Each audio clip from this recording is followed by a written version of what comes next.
lingkod.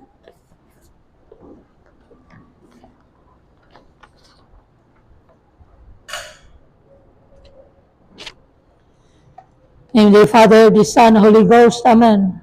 Reverend sisters, dear friends, Monday, Thursday is a momentous day for all of us. Today, the Sacred Heart of Jesus seems to have poured out all His love to us. Today, He gave us 4 extraordinary gifts: His sacrifice, His presence, His priesthood, and His new commandments. Ang Huwebes Santo sa kadako nga piyesta alang kanatong tanan. Karon, ang balaang kasing-kasing ni Jesus sama nga nagahatag sa tanan ngayang paghigugma nganhi kanato.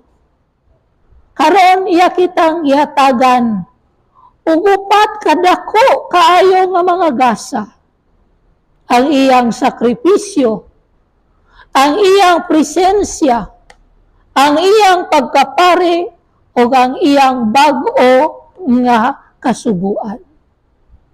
However, to appreciate them, we need to consider briefly our epistle and our gospel so that we can sincerely express our profound gratitude and return our love as a response to His love. Hinoon, aron ato nga maapresyar kini iyang gihatag kanato, atong hinuklogan o gamay kining atong gibasang epistola ug ebanghelyo, aron atong mahatag kaniya ang atong kinatibuk-an nga pagpasalamat ug mabalik nganha kaniya gugma para sa iyang gugma. St. Paul, the Apostle, as you know, was not there during the Last Supper. He was only converted 2 years after our Lord went back to heaven. But when he was living as a hermit for 3 years in the desert of Arabia, there our Lord Jesus Christ directly revealed everything to him.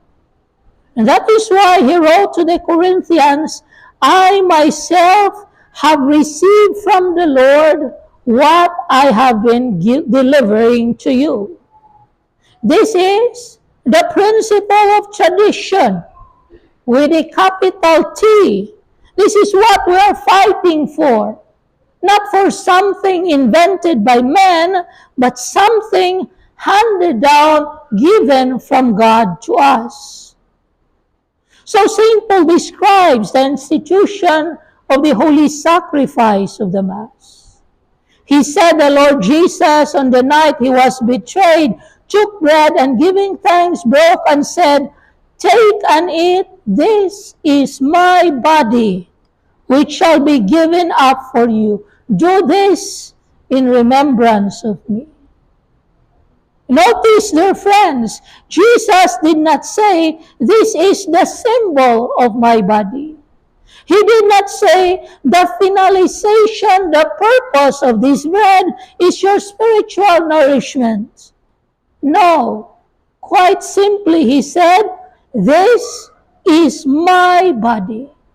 Terrible words, powerful words, greater than when He first created the whole universe. Si San Pablo Apostol, wala siya ni atong katapusang panihapon sa Ginoo. Tungod kay siya nakonvertir o nakabig duha katuig human nga mibalik sa langit ang atong Ginoong Hesukristo. Apan kahuman siyang konbersyon, nag-eremitanyo siya dito sa disyerto sa Arabia sa mga 3 katuig. O dito gipadayag sa atong Ginoong Hesukristo ang tanan ngadto kaniya. Mukana, misulat siya dinhi sa iyahang sulat ngadto sa mga taga-Korinto, "Ako nagahatag kaninyo gikan sa atong Ginoo ang samang butang nga akong nadawat." Kini siya ang prinsipyo sa tradisyon. Ang atong gihatag Ang atong gibuhat karon dili imbento sa mga tao, kundi gikan sa Ginoo o kini ang gusto nato nga ihatag sa mga umaabot nga mga henerasyon.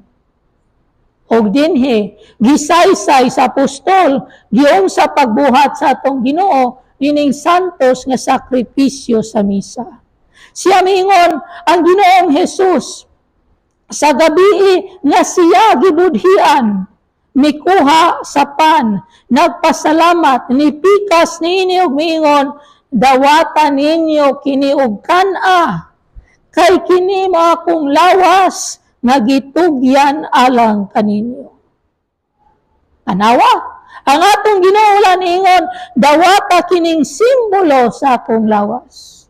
Wala siya mingon nga ang tumong ni ining pan mao ang inyong kalagnon nga pagkaon. Simple lang yang giingon, kini mao ang akong lawas. Gamhanan nga mga pulong nga makalilisang, mas gamhanan pa kaysa unang pulong sa dihang gibuhat, gimugna sa atong Ginoo ang tibuok o universo. Then in like manner, he also took the cup after he supped, saying, this cup is the New Testament in my blood. Do this as often as you drink in remembrance of me.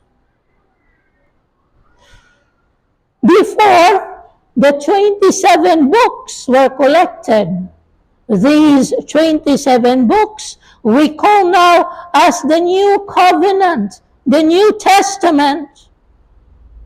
Before they were collected, the New Testament is no other but the holy sacrifice of the Mass. This is the New Covenant. You remember? At Cana, Galilee, Jesus changed the water into wine. But tonight, at the cenacle, he changed the wine into his own blood. Only God can hold his own body and blood in his own hands. And yet it was not a glorious body. It was the body and blood given for us. And that is why the separate consecration of the bread and the wine during Mass makes present the separation of Christ's body and blood just as it was there hanging in Calvary. And that is why, dear friends, the Mass is not a victory party of his resurrection. That's not what St. Paul taught us. He said, as often as you eat this bread and drink this cup, you proclaim the death of the Lord until he comes. So tonight, Jesus anticipated in unbloody, mystical, sacramental manner his bloody sacrifice that will happen on the cross the following day. And so the Mass is first and foremost a sacrifice, not just any synaxis, a faith proclamation of the people of God. No. The Paschal mystery is not just the resurrection of the Lord. The Paschal mystery is his entire redempted passion and death. Jesus passed over from life to death to a new life in his resurrection.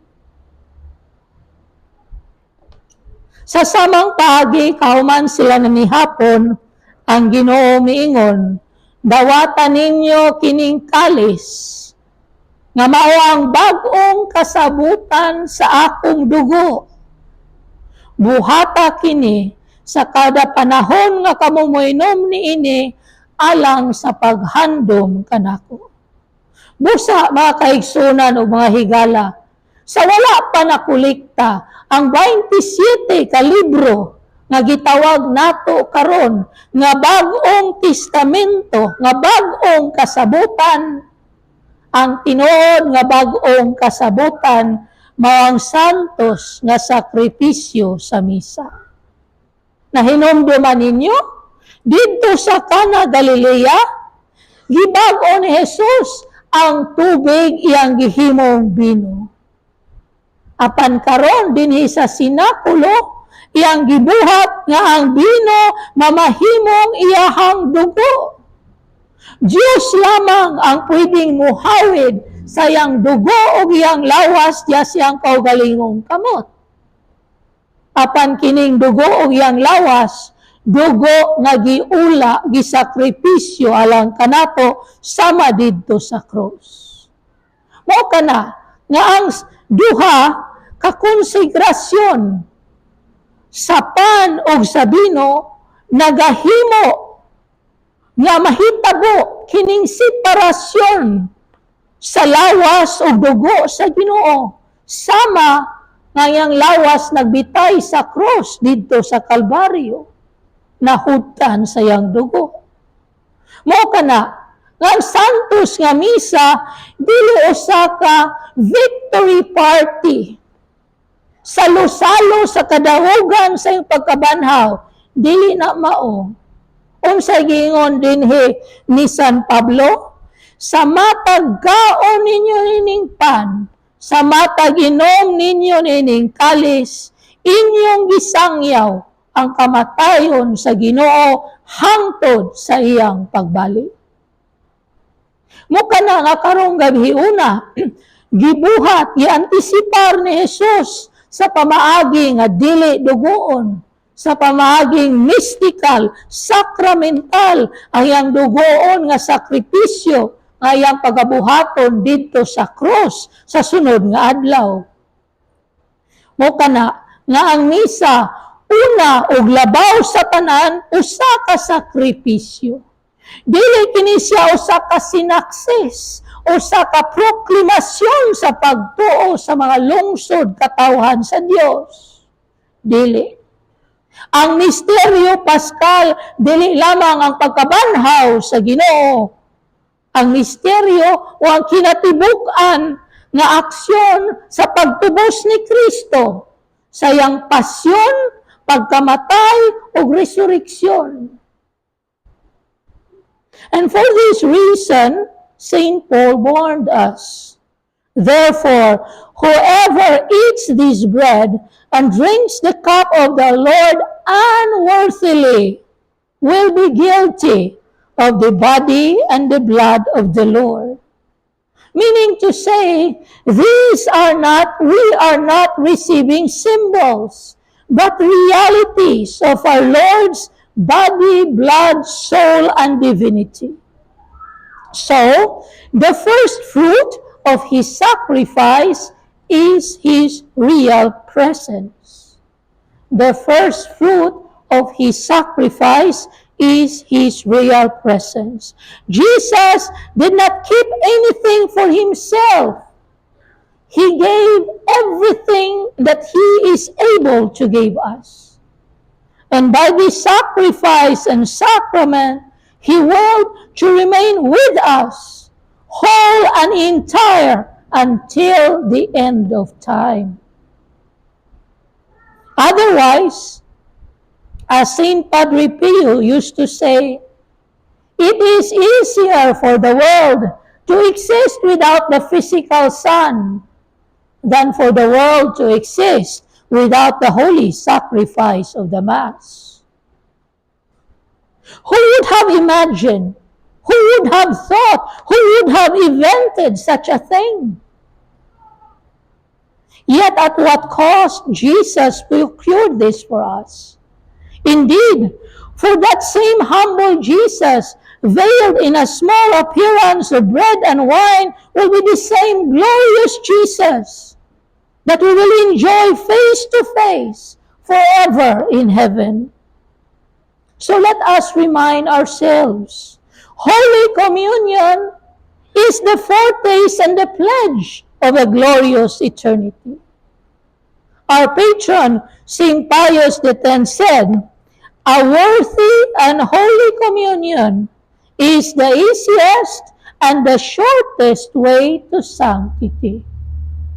A worthy holy communion is the easiest and the shortest way to sanctity.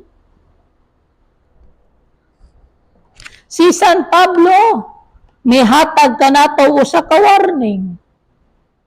Nagpasidaan siya sa pag-ingon, si kinsay mo kaon nining pan o mo inom nining kalis nga dili takos.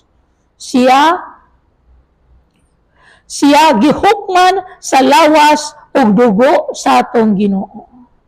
Sa ato pa, dili mga simbolo ang atong gidawat, kundi ang kamatuoran, ang realidad sa lawas, dugo, pagka-Diyos o pagkatao sa atong Ginoong Hesukristo.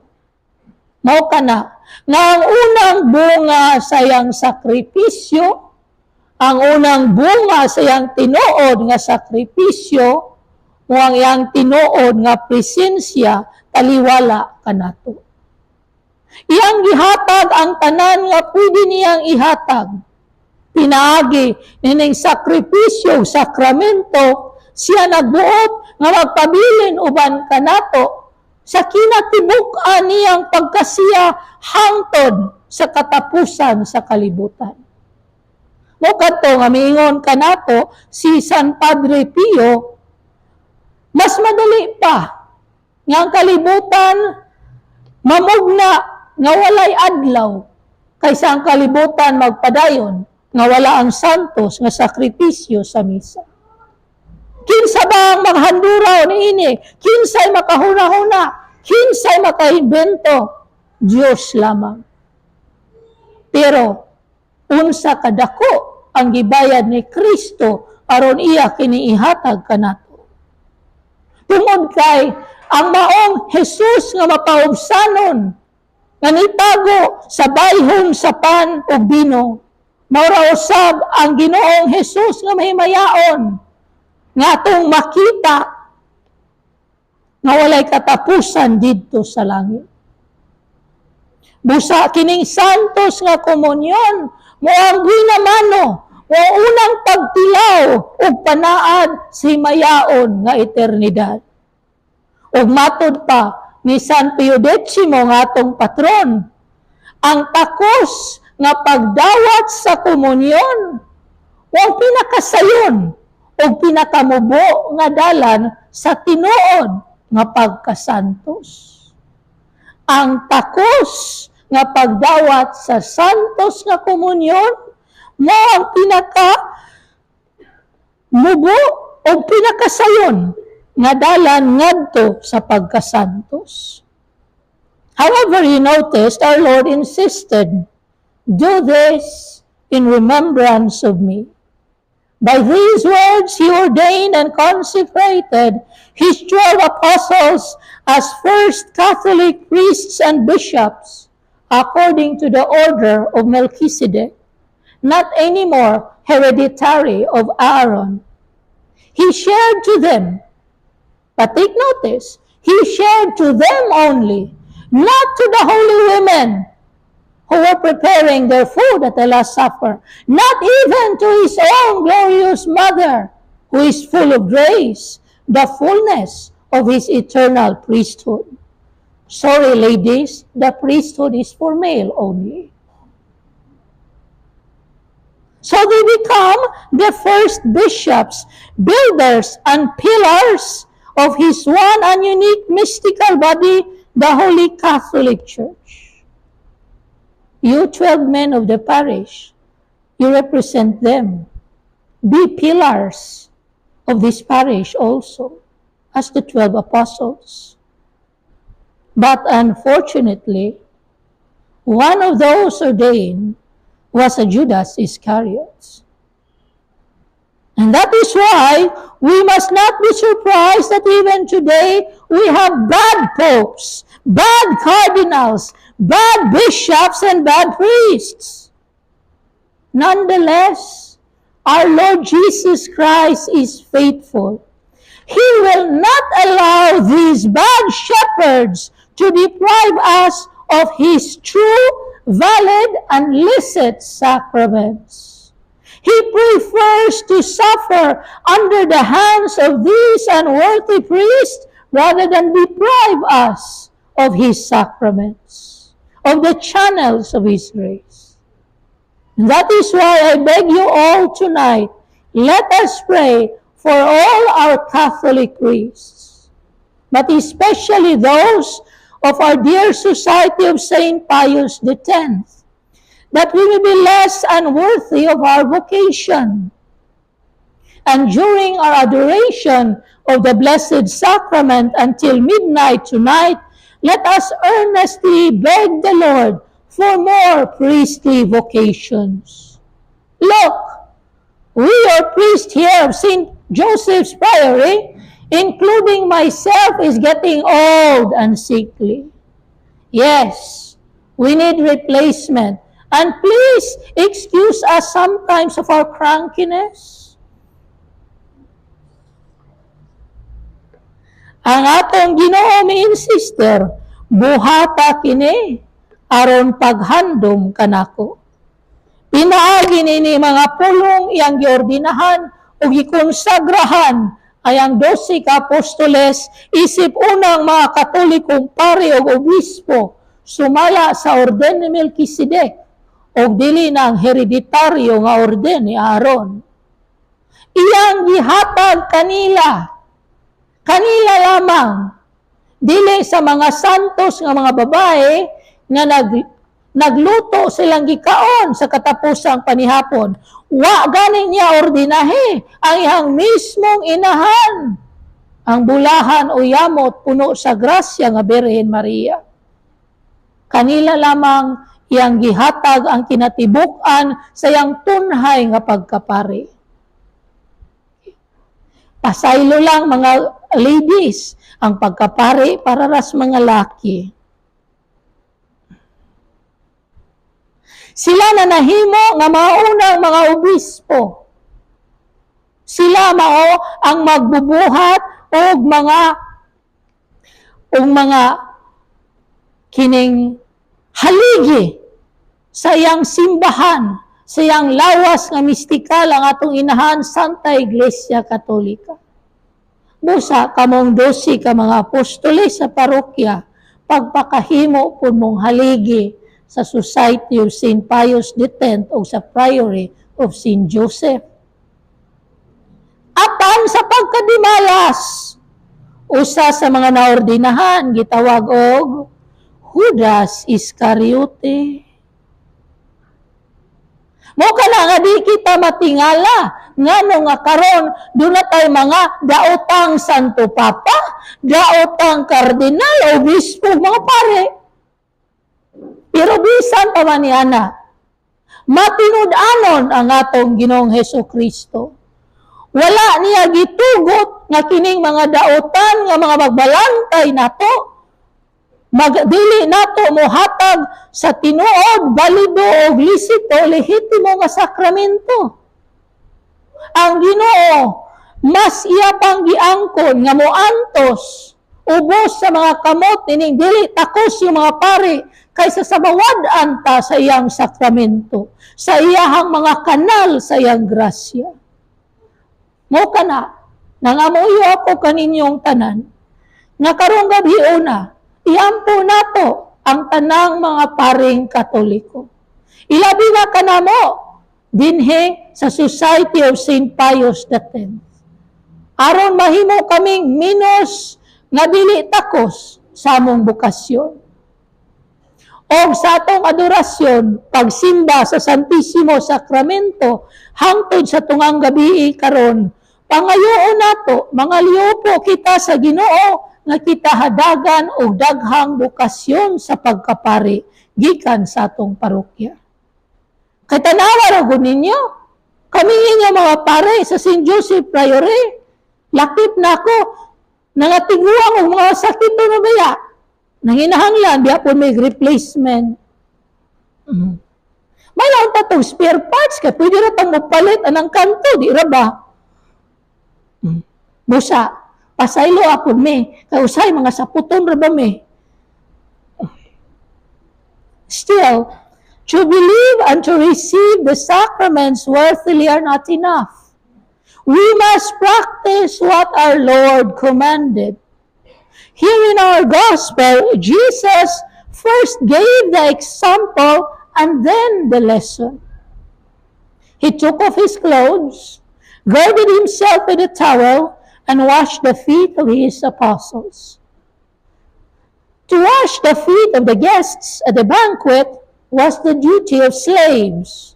But here, it was the Lord and Master who did the washing. What an example! What a lesson! What a challenge for each one of us. Not just for me, priest, you also faithful. First, that we must allow Jesus to wash our souls in the sacrament of penance or confession. If you don't allow me to wash you, you have no part of me. That's what our Lord said to St. Peter. Secondly, we must wash each other's feet, meaning we must take care and serve one another. Just as the Lord forgave us, likewise, we must forgive one another.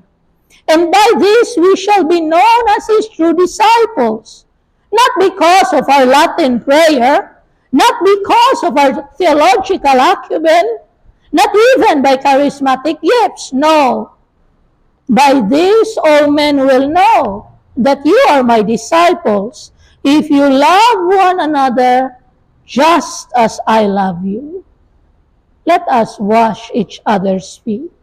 Be easy to excuse rather than to accuse. And how did Jesus love us? He loved us unto death.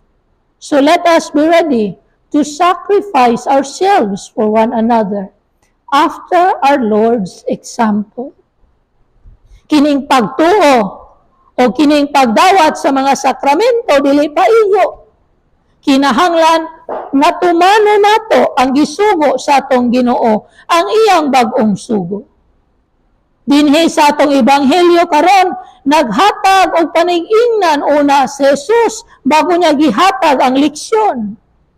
Iyang gitangtang iyang sinina, okay? Iyang gikuha ang iyang tuwalya o iyang hugasan ang tiil sa mga apostoles. Kining paghugas sa tiil, katungdanan baya ni sa mga ulipon. Apan dinhi, siya nga Ginoong Diyos, o agalon, siya hinuon ang nanghugas. Pagkadako nga panig-ingnan, nga leksyon, nga challenge para kanato. Nga una sa tanan, ato ang buhaton nga ang Ginoo mohugas sa atong kalag, pinaagi sa santos nga sakramento sa penitensya o konfesyon. Mo kana nga yang giingnan si San Pedro, kundi ta kahugasan, wa kay parte din hinako. Ikaduha, nga maghinugasay kita sa atong mga tiil. Nga kinahanglan mo amping mag-alima kita o mo serbisyo sa kada usa kanato. Ug sama nga ang Ginoo may pasaylo kanato, kita kinahanglang andam nga mo pasaylo sa uban. Ug tungod niini, mailhan nga kita mga tinuod nga disipulo ni Kristo. Dili sa pagpangadji og Latin-Latin, dili sa ato ang mga nahibaw-an nga theological, dili pagani sa ato mga charismatic gifts. Hallelujah, praise the Lord, matumba-tumba dayon. Dili. Tungod ni ini mahibawan nga kamo ako mga tinunan. Kung kamo naghinigugmaay sa usa-usa, sa mga ako nahigugma kaninyo. Yung sa paghigugma ni Kristo, namatay siya tungod kanato dito sa krus. Hinaot nga andam kita mo sakripisyo sa atong kaugalingon alang sa matag usa kanato ining atong parokya St. Joseph Priory. Therefore tonight, our Lord instituted His real yet unbloody sacrifice, the holy sacrifice of the Mass. Tomorrow, He will fulfill its bloody reality on the cross. Tonight, the first fruit of His true sacrifice is His real presence. Tonight, He perpetuated His sacrifice by ordaining His 12 apostles, including Judas, alas, as Catholic priests and bishops. And having shared His sacrifice and sacrament of love, He gave us a new commandment of love, that we love one another and sacrifice ourselves for one another. Moka na, nga karong gabi una, gimugna sa atong Ginoo, ay ang tinuod apan dili dugoon nga sakripisyo, ang santos nga sakripisyo sa misa. Ugma, iyahang buhaton ang dugoon nga realidad ni ining sakripisyo dito sa cross. Karong gabi una yang gihatag ang unang bunga siyang sakripisyo nga mao yang tinuod nga presensya taliwala kanato. Karong gabi una, iyahang gipalambo ang iyang sakripisyo pinaagi sa pag-ordinar ni mga apostoles. Bisan gani si Judas, nga unang mga katolikong pare o obispo. Og tungod kay kita nakadawat sa iyang sakramento o sa iyang sakripisyo sa gugma, kinahanglan nga atong tumanon ang iyang bag-ong kasuguan nga may hinigugma ay kita sa usag-usa o musakripisyo sa atong kaugalingon alang sa usag-usa. Sa katapusan, in the end, may the Blessed Virgin Mary, Mother of Divine Love, help us to prolong the sacrifice of the Mass by sacrificing our wills to follow God's wills. And may the Queen and Mother of the Catholic clergy give us more priests and keep them in their holy vocation.